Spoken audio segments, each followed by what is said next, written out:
A very good evening to all of you, and let's start today's session. So our today's topic is growth and development. This is another important topic of childhood and growing up, and it it is one of the most important and highly asked question among your syllabus. So let's start the topic.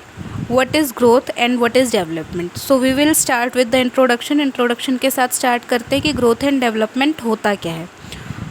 First of all, we will start with growth, and basically we will start with a basic idea of what the topic is. Human beings are always keep changing during their life. They change in size, weight, height, etc.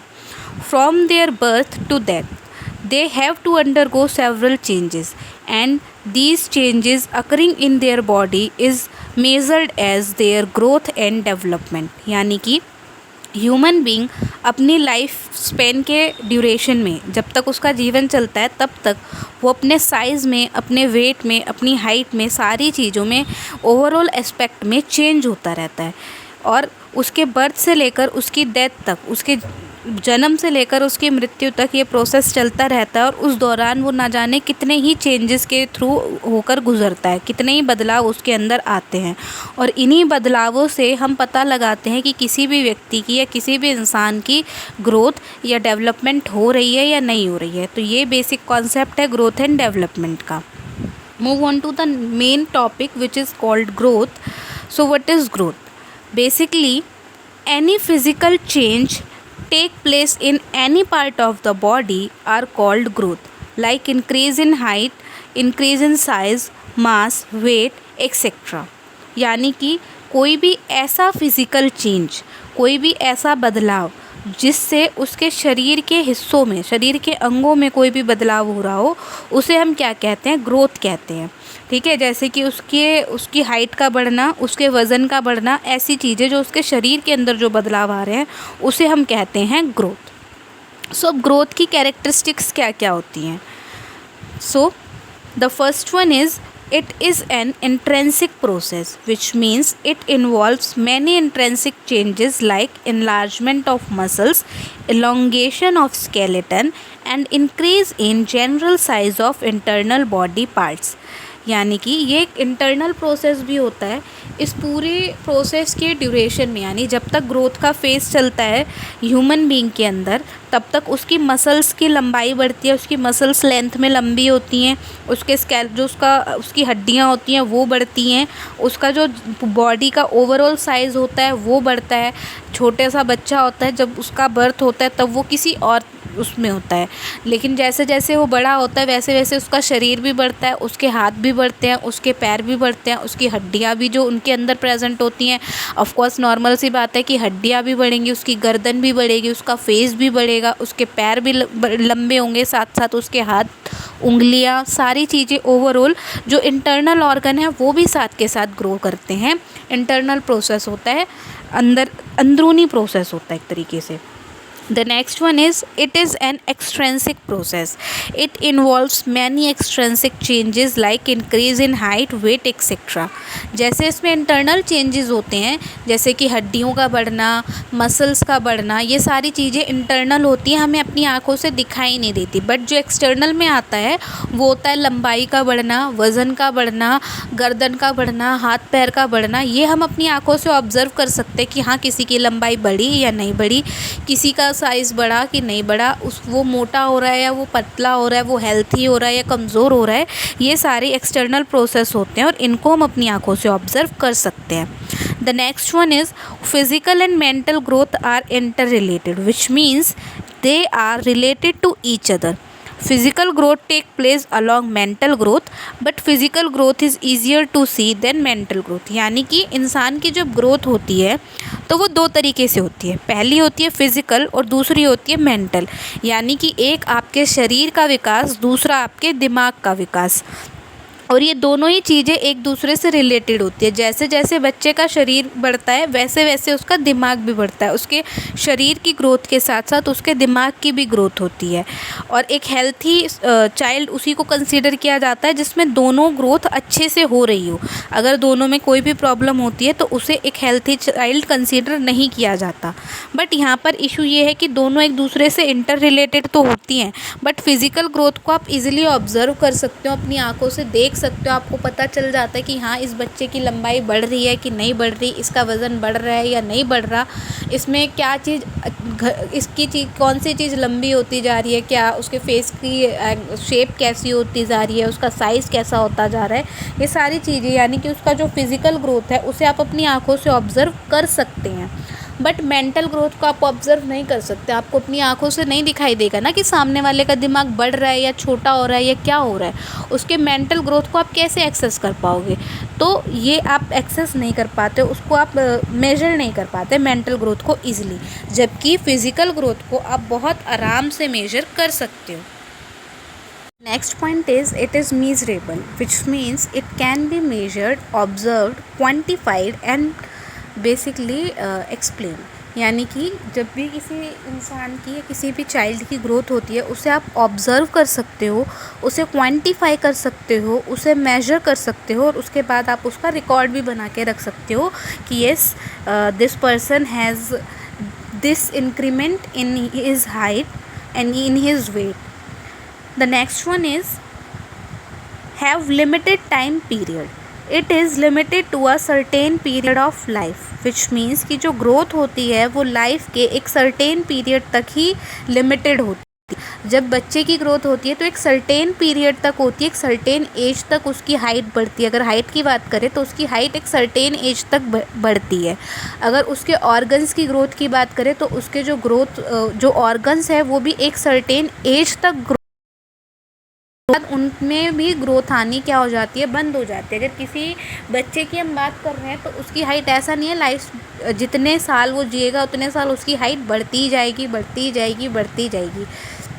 It is not the case. ठीक है, होगा क्या, एक certain period of time तक उसकी height बढ़ेगी। Suppose 18-19 की as तक या एटलीस्ट कोई स्पेशल केस आ गया तो और उसके आगे तक उसकी एज जा रही। बट एक पॉइंट आएगा टिल 18 या 19 के अराउंड जब उसकी जो हाइट है वो एकदम से रुक जाएगी, उसमें और ग्रोथ नहीं होगा। तो पॉइंट है आपका वो ये है कि जो हाइट होती है वो एक सर्टेन पीरियड ऑफ टाइम तक क्या रहती है, लिमिटेड रहती है।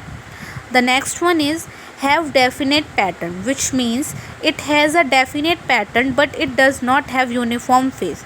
यानी कि किसी में भी अगर ग्रोथ होगी तो उसका एक डेफिनेट पैटर्न होता है कि इस तरीके से इस पैटर्न को फॉलो करते हुए उस इंसान की हाइट बढ़ेगी या सभी इंसानों की हाइट जो है बढ़ेगी। बट उसका कोई यूनिफॉर्म फेज़ नहीं होता कि फिक्स्ड रेशियो में नहीं होता कि हाँ 2 घंटे में इतनी ही हाइट बढ़ेगी या अगले 2 दिन के अंदर इतनी ही हाइट बढ़ेगी। ठीक है, पैटर्न सबका यही है कि हाँ लंबाई बढ़ेगी, बट कितनी बढ़ेगी, कितने कितने उसमें होकर बढ़ेगी ये किसी को नहीं पता। हमें पता है कि हाँ एक सर्टेन हाइट जो है वो इतनी है, तो हमें पता है कि हाँ इसी पैटर्न में होगा और लंबाई यहाँ तक पहुँचेगी। बट 1 दिन में कितनी हो रही है, 2 दिन में कितनी बढ़ रही है, 3 दिन में कितनी बढ़ रही है, आप इसको एक्सप्लेन नहीं कर सकते या इसको फाइंड आउट नहीं कर सकते। And the last point is have different growth rate, which means the growth rate may vary from person to person or time to time। यानी कि अगर हम 2 इंडिविजुअल की कंपैरिजन करते हैं तो उनका जो ग्रोथ रेट होता है वो वेरी करता है। ज़रूरी नहीं है कि जिस ग्रोथ रेट से एक बच्चा ग्रो कर रहा है उसी ग्रोथ रेट से दूसरा बच्चा भी ग्रो करे। किसी में ग्रोथ फास्ट होती है, किसी में ग्रोथ स्लो होती है और टाइम टू टाइम भी वेरी करता है। ऐसा नहीं है जो बच्चे के स्टार्टिंग पीरियड होते हैं उसमें उसकी ग्रोथ बहुत फास्ट रेट से होती है, बहुत ही हाई रेट होता है उस टाइम पे ग्रोथ का। जैसे जैसे बच्चे की एज बढ़ती जाती है वैसे वैसे उसका जो ग्रोथ का रेट है वो धीरे धीरे क्या होता चला जाता है, कम होता चला जाता है। तो जो पॉइंट है वो ये है कि जो ग्रोथ रेट होती है वो पर्सन टू पर्सन भी वेरी करती है और टाइम टू टाइम भी वेरी करती है। अगर हम एक ही इंडिविजुअल एक ही बच्चे की बात करें तो उसकी पूरी लाइफ के दौरान उसमें जो ग्रोथ रेट होगी वो चेंज होती रहेगी। किसी टाइम पे कुछ होगी, किसी टाइम पे ज़्यादा होगी, किसी टाइम पे कम होगी। बट अगर हम उसी बच्चे का कंपैरिजन किसी और बच्चे से करें तो ज़रूरी नहीं है उसकी ग्रोथ रेट जो है वही उस दूसरे बच्चे की भी ग्रोथ रेट हो, उसकी ग्रोथ रेट अलग होगी और दूसरे बच्चे की ग्रोथ रेट अलग होगी। So these are certain characteristics of growth. Let's repeat all of these. First one is it is an intrinsic process which means जितने भी इंटरनल ऑर्गन्स हैं वो इसमें ग्रो करेंगे, उनमें डेवलपमेंट होगी, वो हम अपनी आंखों से नहीं देख सकते, बट येस बॉडी के इंटरनल ऑर्गन्स उसमें ग्रो करते हैं, इसलिए इसे इंट्रेंसिक प्रोसेस यानी कि इंटरनल प्रोसेस कहा जाता है, क्योंकि उन्हें आप आई से विटनेस नहीं कर सकते। The next one is it is N extrinsic process which means you can observe all the changes which is happening in that person और इन दैट ह्यूमन बींग, यानी कि जितने भी चेंजेस उस इंसान में हो रहे हैं उन्हें आप अपनी आंखों से देख सकते हो। That's why it is an external और extrinsic process. The next one is physical and mental growth are inter related which means कि बच्चे की फ़िज़िकल ग्रोथ और मेंटल ग्रोथ एक दूसरे से जुड़ी हुई है। जैसे जैसे बच्चे का जैसे जैसे बच्चे की फ़िज़िकल ग्रोथ होगी, जैसे जैसे उसकी बॉडी ग्रो करेगी, वैसे ही वैसे उसका माइंड भी ग्रो करेगा, उसका ब्रेन भी ग्रो करेगा, यानी कि उसके मेंटल लेवल पे भी ग्रोथ होगी और फिज़िकल लेवल पे भी ग्रोथ होगी, और दोनों इंटर रिलेटेड है, यानी एज के साथ जुड़ी हुई है। एक 5 साल के बच्चे का शरीर और एक 5 साल के बच्चे का दिमाग दोनों इसी लेवल से ग्रो करेगा। ऐसा नहीं हो सकता कि शरीर 10 साल का हो गया और जो दिमाग है वो 5 साल का है। हाँ, सर्टेन अगर अब नॉर्मेलिटीज़ हैं तो बात अलग है, बट नॉर्मल केस ऐसा नहीं होता। The next one is it is measurable. आप इसको मेजर कर सकते हो, आप इसे ऑब्जर्व कर सकते हो, आप इसे क्वान्टिफाई करके इसका रिकॉर्ड बना सकते हो। The next one it is limited to a certain period of life, यानी कि लाइफ के एक सर्टेन पीरियड तक ही ग्रोथ पॉसिबल होती है। आफ्टर दैट पीरियड जो ग्रोथ होती है वो स्टॉप हो जाती है, उसके बाद वो प्रोसेस वहीं पर फिनिश हो जाता है, स्टॉप हो जाता है, ख़त्म हो जाता है। The next one is it follows a definite pattern.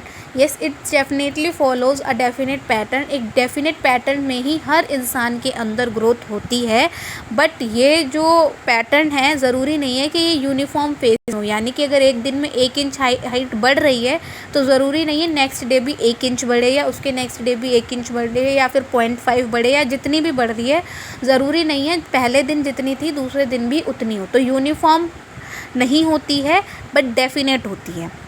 And the last point is have different growth rate, which means the growth rate varies from a person to person और अ टाइम टू टाइम, यानी कि जब आप एक बच्चे के लिए growth rate major करना चाहो तो वो उसके लाइफ में उसके लिए ही डिफरेंट फेजेस पे डिफरेंट होगी। जब वो बच्चा होगा तो उस टाइम पे उसकी ग्रोथ रेट बहुत हाई होगी, जैसे जैसे वो बड़ा होगा उसकी ग्रोथ रेट कम होती चली जाएगी।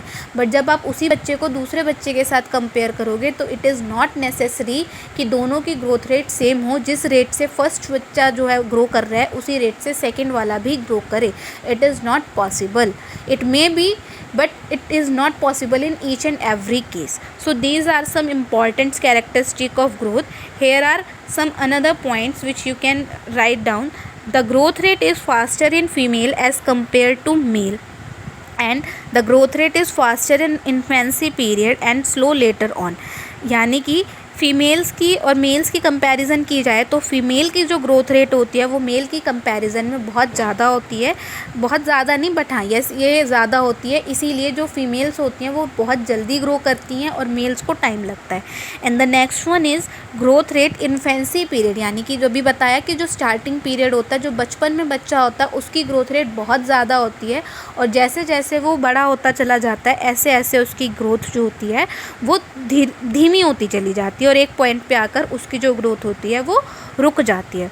सो ग्रोथ क्या है और उसकी कैरेक्टरिस्टिक क्या है ये समझ में आया। तो यानी कि आपकी बॉडी में जो भी फिज़िकल चेंज किसी भी बॉडी के पार्ट में हो रहा है उस बॉडी के पार्ट में आने वाले चेंजेस को ही हम क्या कहते हैं, ग्रोथ कहते हैं। और कौन कौन से चेंजेस होते हैं, जैसे कि आपकी हाइट, आपकी लंबाई का बढ़ना, आपके वज़न का बढ़ना, आपकी बॉडी के अंदर आपकी हड्डियों का बढ़ना, आपके इंटरनल ऑर्गन्स का बढ़ना, इन सब को ही हम क्या कहते हैं, ग्रोथ कहते हैं। और ये जो ग्रोथ होते हैं इसकी क्या क्या खूबियाँ होती हैं, पहला कि ये इंटरनल प्रोसेस है, आँखों से नहीं दिखाई देता। दूसरा ये इंटरनल होने के साथ साथ एक्सटर्नल प्रोसेस भी है, आँखों से देखा जा सकता है।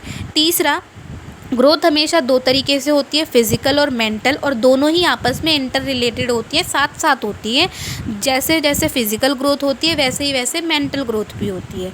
द नेक्स्ट वन इज़, क्योंकि ये आप इनको मेजर भी कर सकते हो, ये मेजरेबल होती हैं, ऑब्जर्वेबल होती हैं, और एक ही सर्टेन पीरियड ऑफ टाइम तक होती है। इनका डेफिनेट पैटर्न होता है, डेफिनेट पैटर्न को फॉलो करती हैं बट यूनिफॉर्म नहीं होती। And the last one is, it have different people have different growth rate. Okay, तो यहाँ पर जो आपका फर्स्ट हाफ टॉपिक था वो फिनिश हो गया, जो कि था हमारा ग्रोथ। यहाँ तक ग्रोथ का कॉन्सेप्ट और उसकी कैरेक्टरिस्टिक आपको क्लियर होगी। So move on to the next another important topic of our syllabus which is called development. Okay, so what is development? It implies the overall changes takes place in child including physical and mental growth and it continues till the end of life। यानी कि अभी तक growth में हम सिर्फ physical change को ले रहे थे, ठीक है, लेकिन डेवलपमेंट के अंदर क्या आता है, इसके अंदर उस बच्चे की सिर्फ फिज़िकल यानी कि शारीरिक ग्रोथ नहीं आती है, इसके अंदर उस बच्चे के हर एक एस्पेक्ट का ग्रोथ आता है, उसके दिमाग का, उसके शरीर के साथ साथ उसके ऑर्गन्स के साथ साथ उसके अंगों के साथ साथ उसके दिमाग का, उसके सोच का विकास जो होता है उसे हम कहते हैं डेवलपमेंट, ठीक है। और इसकी सबसे बड़ी खासियत ये होती है कि जो ग्रोथ होती है वो एक पीरियड तक होती है और उसके बाद आके रुक जाती है, बट डेवलपमेंट का प्रोसेस जो होता है वो उस बंदे के जन्म से शुरू होता है और उसकी मृत्यु तक जाके उसके साथ चलता रहता है। जब तक ह्यूमन बीइंग इस दुनिया में आता है और जब तक वो इस दुनिया से जाता है तब तक उसका डेवलपमेंट होता रहता है, उसका विकास होता रहता है, उसकी सोच में वृद्धि होती रहती है, वो उसके सोचने के लेवल में इंक्रीमेंट आता रहता है। रोज़ डेली वो कोई ना कोई नई चीज़ सीखता है, कुछ नया सोचता है, कुछ नया इम्प्लीमेंट करता है और कुछ नया लेवल पे उसका विकास होता चला जाता है धीरे धीरे। सो डेवलपमेंट क्या होता है ये समझ में आया। देखो, ग्रोथ क्या था, सिर्फ और सिर्फ शारीरिक रूप से इंक्रीमेंट हो रही थी बॉडी में, ठीक है, उसके अंग बढ़ रहे थे, उसकी हड्डियाँ बढ़ रही थी, उसका शरीर बढ़ रहा था, उसकी लंबाई बढ़ रही थी। और डेवलपमेंट में क्या होता है, उसका मेंटल और फिलॉसफिकल लेवल पे ग्रोथ होता है, ठीक है। जब उसकी सोच बढ़े, उसके सोचने की ताकत बढ़े, उसके सोचने की क्षमता के साथ साथ वो कुछ नया सीखता जा रहा है, उसके विचारों की ग्रोथ जो हो रही है उसे हम कहते हैं डेवलपमेंट। और ग्रोथ जो होती है वो कब से कब तक होती है, जन्म से शुरू होती है और लाइफ के एक सर्टेन पीरियड तक आकर होती है, यानी कि आधा जीवन मान लो आप, चलो आधे जीवन आपकी ग्रोथ हो गई।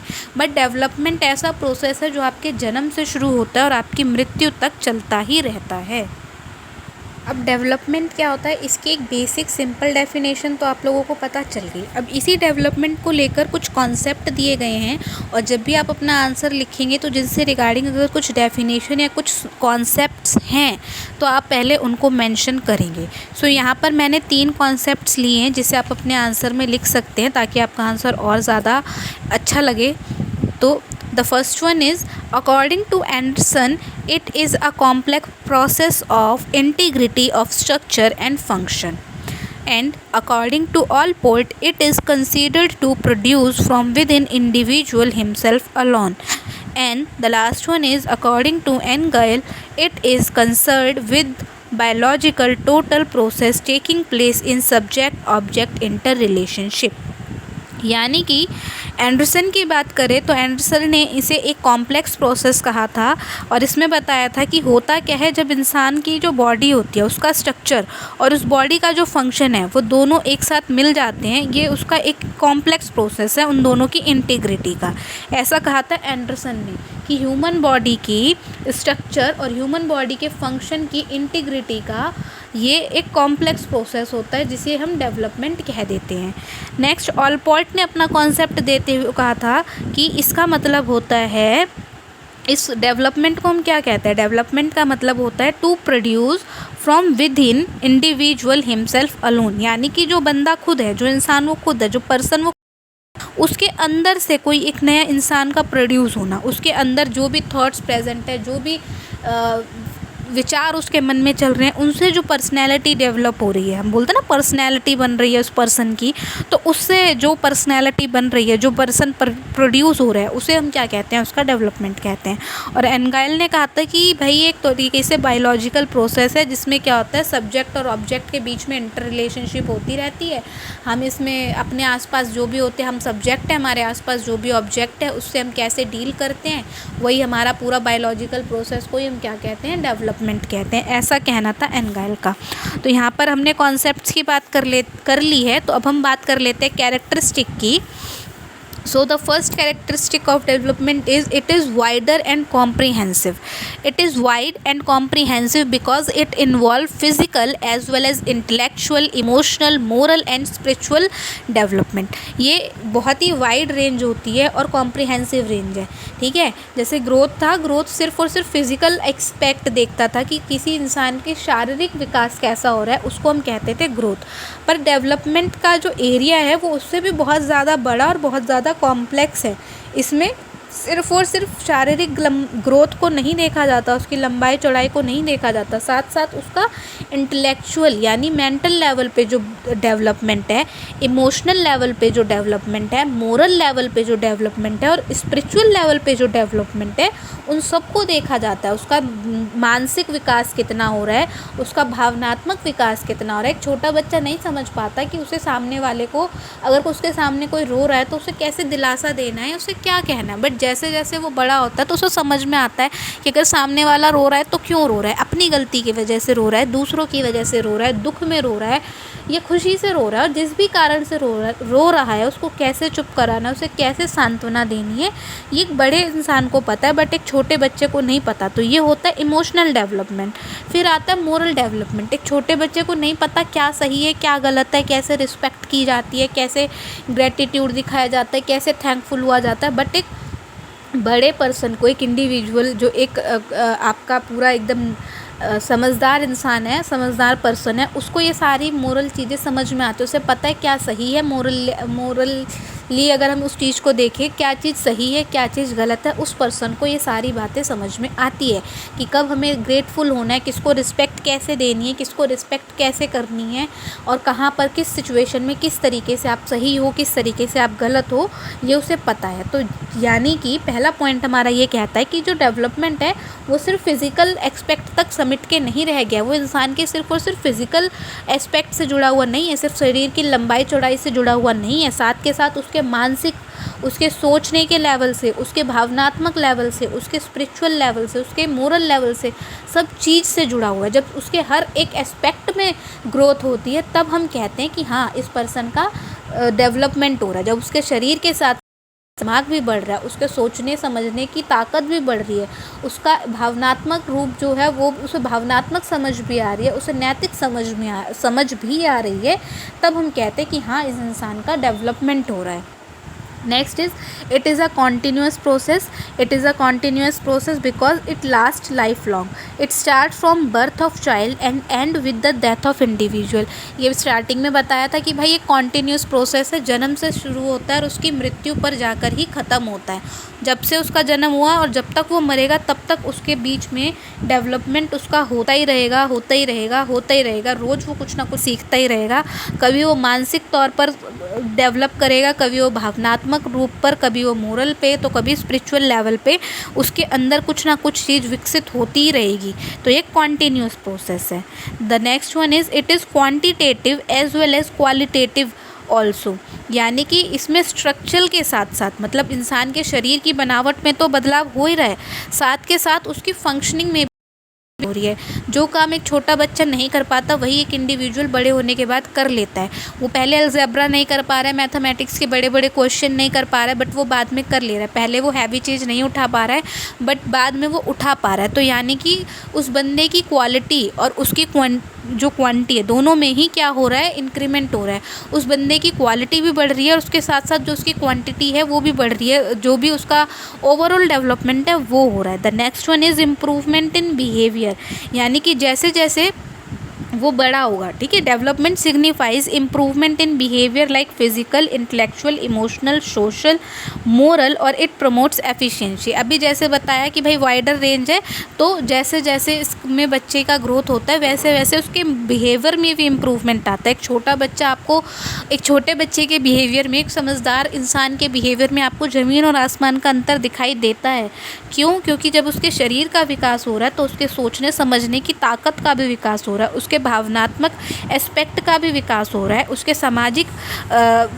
सामाजिक विकास भी हो रहा है, साथ के साथ उसका नैतिक विकास भी हो रहा है। तो नॉर्मल सी बात है कि वो समाज के तौर तरीक़ों को समझ रहा है, क्या सही है नैतिकता के उस पॉइंट ऑफ व्यू से, क्या सही है क्या गलत है, वो इस बात को भी समझ रहा है। और भावनात्मक तौर पर उसे क्या कहना चाहिए क्या नहीं कहना चाहिए, वो इस बात को भी समझ रहा है। तो नॉर्मल सी बात है कि जो उसका बिहेवियर होगा वो इम्प्रूव ही करेगा। एक बच्चे में इतनी समझ नहीं होती, बट एक बड़े इंसान में इतनी समझ होती है कि उसे कहाँ कौन सी बात करनी है, किस माहौल में किस तरीके से बिहेव करना है, उसे समाज में कैसे रहना है, उसे मोरली कौन से साइड पे रहना है, किस साइड को चूज़ करना है, ये सारी की सारी चीज़ें उसे पता होती हैं।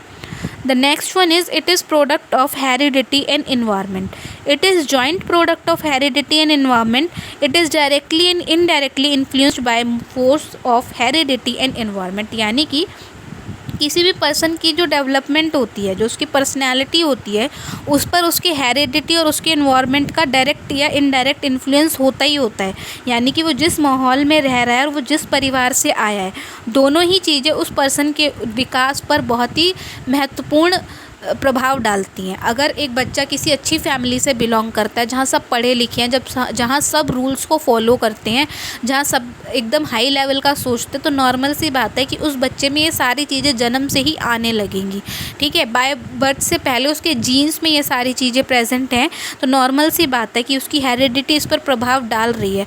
अगर सपोज़ मम्मा इंटेलिजेंट है, पापा इंटेलिजेंट है, तो नॉर्मल सी बात है कि जीन्स के थ्रू जो बेबी होगा वो भी इंटेलिजेंट होगा, कहीं ना कहीं तो वो होगा, कुछ ना कुछ गुण तो उसमें भी अपने मम्मी पापा के आएंगे।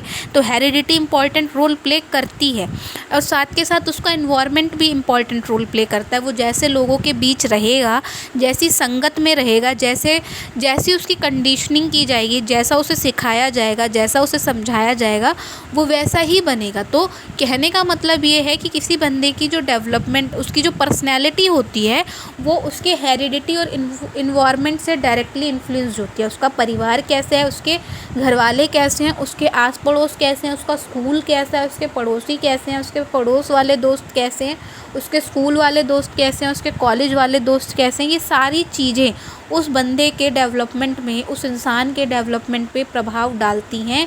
चाहे वो सीधे सीधे डाले, चाहे वो इनडायरेक्टली डाले, बट कहीं ना कहीं किसी पर कम किसी पर ज़्यादा, मोस्ट ऑफ द केसेस में ज़्यादा ही असर देखने को मिलता है। The last one is subject to assessment. It can be observed and changed in shape and mode of behavior. Qualitative changes are subject to assessment. यानी कि इसको हम मेजर नहीं कर सकते, इसे हम नाप नहीं सकते, इसको हम एसेस कर सकते हैं। ठीक है, इसके बारे में हम बता सकते हैं, इसको देखकर हम पहचान सकते हैं कि हाँ, इस बंदे का डेवलपमेंट हुआ है। हमने इस बंदे को, इस इंसान को, इस बच्चे को जब पहले देखा था, छोटे पे देखा था, तो ये बहुत सा था, एकदम इसको कुछ पता ही नहीं था, अता पता नहीं थी कैसे रहना है, कैसे बैठना है, कैसे बोलना है। बट अब हम इसको 10 साल के बाद देख रहे हैं, तो देखो इसमें कितना डेवलपमेंट हो गया। इसको पता है कैसे बैठना है, कैसे बात करनी है, कैसे चलना है, कैसे बिहेव करना है, किससे किस तरीके की बातें करनी है। इसे आप एसेस कर सकते हो, उसे मेजर नहीं कर सकते। आप ये नहीं बता सकते हो कि इसकी हाइट इतने मतलब इसका डेवलपमेंट इतने सेंटीमीटर हुआ है या इसका डेवलपमेंट इतने किलोग्राम में हुआ है। इसे आप मेजर नहीं कर सकते, बट आप इसे एसेस करके इसको बता सकते हो। इसके क्वालिटेटिव क्वालिटी को देखकर आप बता सकते हो कि हाँ, इस बंदे में चेंज आया है, इस इंसान में चेंज आया है या नहीं आया है। तो ये थी हमारे डेवलपमेंट की कुछ कैरेक्टरिस्टिक। कि डेवलपमेंट सिर्फ और सिर्फ शारीरिक गुण तक रहकर नहीं, सिमट कर नहीं रह जाता है। इसमें इंसान के शारीरिक के साथ साथ उसका मानसिक, उसका भावनात्मक, उसका सामाजिक और साथ साथ उसका नैतिक और आध्यात्मिक विकास भी देखा जाता है। ये सारी रेंज उसमें कवर की जाती है, ये सारे पहलू उसके जीवन के इसमें कवर किए जाते हैं। दूसरा पॉइंट था कि ये कॉन्टिन्यूस प्रोसेस है जो आपके जन्म से शुरू होता है, यानी कि आपके बर्थ से स्टार्ट होता है और आपके डेथ यानी कि आपकी मौत तक, आपकी मृत्यु तक चलता रहता है। नेक्स्ट है कि इसके अंदर आपके शरीर के स्ट्रक्चर के साथ साथ, बनावट के साथ साथ उसकी फंक्शनिंग, उसके कार्य करने की शैली में भी क्या होता है, विकास होता है। आपके शरीर के अंगों के साथ साथ उनके काम करने की क्षमता और आपके दिमाग और आपके शरीर के बीच की जो बॉन्डिंग है वो भी इम्प्रूव होती है। ठीक है, जिस बंदे का विकास होता है, जिस इंसान का विकास होता है, उसके बिहेवियर में भी इम्प्रूवमेंट आता है धीरे धीरे। उसका सिर्फ और सिर्फ सामाजिक विकास, सिर्फ और सिर्फ शारीरिक विकास नहीं होता, उसका हर पहलू पर विकास होता है। द नेक्स्ट वन इज़ कि किसी भी इंसान की जो इन्वायरमेंट है या किसी भी इंसान का जो जीन्स है उसके डेवलपमेंट पर सीधा सीधा प्रभाव डालते हैं। हेरिडिटी एक डायरेक्ट फैक्टर है जो कि किसी भी इंसान की पर्सनैलिटी को, किसी भी इंसान के डेवलपमेंट को अफेक्ट करता है, चाहे वो कम क्वांटिटी में करे चाहे वो ज़्यादा क्वांटिटी में करे, बट इट अफेक्ट्स। ऐसे ही उस इंसान का, उस बच्चे का इन्वायरमेंट उस पर सीधा सीधा प्रभाव डालता है, चाहे कम डाले चाहे ज़्यादा डाले, चाहे किसी भी रूप में डाले, बट कहीं ना कहीं उस बच्चे का इन्वायरमेंट, उस बच्चे के जीन्स, उस बच्चे की हेरिडिटी उसके डेवलपमेंट पर असर डालते हैं। और लास्ट कि ये मेजरेबल नहीं है, आप इसे किलोग्राम में, इंचेस में नाप नहीं सकते हैं, बट आप इसे एक्सेस कर सकते हैं। क्वालिटेटिव चेंजेस को, किसी भी इंसान के अंदर आने वाली क्वालिटेटिव चेंजेस को देखकर आप इस बात का अनुमान लगा सकते हैं कि हाँ, इस इंसान का ग्रोथ, इस इंसान का डेवलपमेंट हुआ है या नहीं हुआ है। तो देखिए, यहाँ तक हमने बात कर ली कि भाई ग्रोथ क्या होता है। ठीक है, ग्रोथ की कैरेक्टरिस्टिक क्या क्या है, डेवलपमेंट क्या होता है, डेवलपमेंट की कैरेक्टरिस्टिक्स क्या क्या है। ठीक है, तो यहाँ से आपके क्वेश्चंस भी अगर आपका आता है what is growth, right it's characteristic, तो आप सिर्फ और सिर्फ ग्रोथ के बारे में लिख सकते हो। आपको ग्रोथ की डेफिनेशन से स्टार्ट करना है और उसकी कैरेक्टरिस्टिक्स को लिख देना है।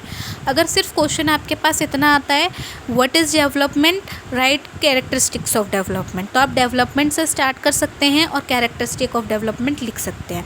अगर क्वेश्चन यहाँ से 4 मार्क्स में यह आता है write down the difference between growth and development, तो भी आप दोनों के बीच में डिफरेंस लिख सकते हैं। पहला पॉइंट डिफरेंस में हो जाएगा दोनों की डेफिनेशन का, दूसरा आप कैरेक्टरिस्टिक्स को कंपेयर कर करके कुछ भी पॉइंट्स में आप वहाँ पर कुछ पॉइंट्स बना सकते हैं और उन्हें लिख सकते हैं। बट अगर पूरा क्वेश्चन 8 मार्क्स में आ रहा है कि what is growth and development and how it is related to a child, how it is related to the education and why do we study all this kind of things, so at last it is necessary to write a conclusion. So okay, तो पूरा final यहाँ तक complete हो जाने के बाद हम last में कंक्लूजन ज़रूर देते हैं जब क्वेश्चन आपका 8 मार्क्स का आ जाता है तब। So we will start writing down our conclusion which is growth and development are often used interchangeably. Growth refers to a quantitative change in size which include physical changes in height, weight, etc. As an individual grows and develops, old feature disappears and new features are acquired. यानी कि growth और development जो होते हैं एक दूसरे से जुड़े हुए हैं, अटैच्ड हैं। ठीक है, ग्रोथ क्या होता है, किसी भी इंडिविजुअल का क्वांटिटेटिव चेंज, यानी कि उसके फिज़िकल चेंज, उसमें फ़िज़िकल लेवल पे कौन कौन से चेंजेस आ रहे हैं। बट डेवलपमेंट क्या होता है, उसमें फ़िज़िकल के साथ साथ as well as along with physical, intellectual, emotional, moral और स्पिरिचुअल लेवल पे जो चेंजेस आ रहे हैं उन्हीं को हम क्या कहते हैं, डेवलपमेंट कहते हैं। एंड जैसे जैसे कोई भी इंडिविजुअल ग्रो होता है उसके अंदर डेवलपमेंट होती है, और जब उसके अंदर डेवलपमेंट और ग्रोथ होती है, दोनों ही चीज़ें होती हैं, तो कुछ ओल्ड फीचर्स जो होते हैं वो डिसअपीयर हो जाते हैं, यानी कि गायब हो जाते हैं। जो पुरानी गुण थे उसके, वो धीरे धीरे गायब होने लगते हैं और उनके बदले नई चीज़ें, नए गुण आने लगते हैं जो कि उसके शरीर द्वारा अपना लिए जाते हैं। तो ये इसका कंक्लूजन था। कंक्लूजन के अंदर लास्ट में आपको कुछ पॉइंट्स लिखने होते हैं, वो 2-3 पॉइंट्स आपको नोट डाउन करने होते हैं, हाईलाइट करने होते हैं ओवरऑल पूरा जो भी आपने पढ़ा। तो हमने ग्रोथ के बारे में क्या पढ़ा कि वो फिज़िकल चेंज है, तो वो हमने पॉइंट हाईलाइट कर दिया। और डेवलपमेंट के बारे में हमने क्या पढ़ा कि भाई जो डेवलपमेंट है उसमें फ़िज़िकल के साथ साथ इंटेलेक्चुअल, इमोशनल, मोरल और स्पिरिचुअल डेवलपमेंट, पूरा ओवरऑल डेवलपमेंट होता है इंसान का। ठीक है, जो ग्रोथ होता है वो क्वांटिटेटिव चेंज होता है, और जबकि जो आपका डेवलपमेंट होता है वो क्वालिटेटिव चेंज होता है। वो उस इंसान की, उस पर्सन को क्वालिटेटिव ग्रोथ देता है, उसके क्वालिटेटिव लेवल पे इम्प्रूवमेंट होता है। तो ये सारी चीज़ें आपने नोट डाउन कर दी। तो जब भी आपका 8 मार्क्स का आंसर आएगा तो आप उसको कैसे लिखोगे, आप सबसे पहले इंट्रोडक्शन से स्टार्ट करोगे। इंट्रोडक्शन के बाद जो भी आपका मेन टॉपिक है आप उसको डालोगे, उसकी हेडिंग डालोगे, उसको लिखोगे। उसके बाद उसकी जो भी कैरेक्टरिस्टिक्स हैं आप उसको लिखोगे, और लास्ट में आप उसका कंक्लूजन लिखोगे। और अगर उस टॉपिक से रिलेटेड कोई एजुकेशन इम्प्लीमेंटेशन है, उसको आप एजुकेशन के फील्ड में कैसे इम्प्लीमेंट कर सकते हो, तो भी आप उसको भी लास्ट में नोट डाउन करोगे। अब यहाँ पर एजुकेशनल इम्प्लीमेंटेशन नहीं है, बट अगर आप लिखना चाहो तो आप यही लिख सकते हो कि ग्रोथ एंड डेवलपमेंट के जो लेवल होता है वो अलग अलग होता है, और उसी डेवलपमेंट को देख के, उस लेवल को देख कर ही हम बच्चों को कॉन्सेप्ट पढ़ा सकते हैं। एक 5 साल के बच्चे को आप 12th क्लास के कॉन्सेप्ट नहीं पढ़ा सकते, क्योंकि वो इतना डेवलप नहीं हुआ। और एक 5 साल के बच्चे और एक 12th क्लास में पढ़ने वाले बच्चे को आप छोटी चीज़ें नहीं पढ़ा सकते हो, क्योंकि वो ऑलरेडी इतना डेवलप है कि उसे ये सारी चीज़ें समझ में आ चुकी हैं। Okay, so that's all for today's lecture. Thank you to all of you.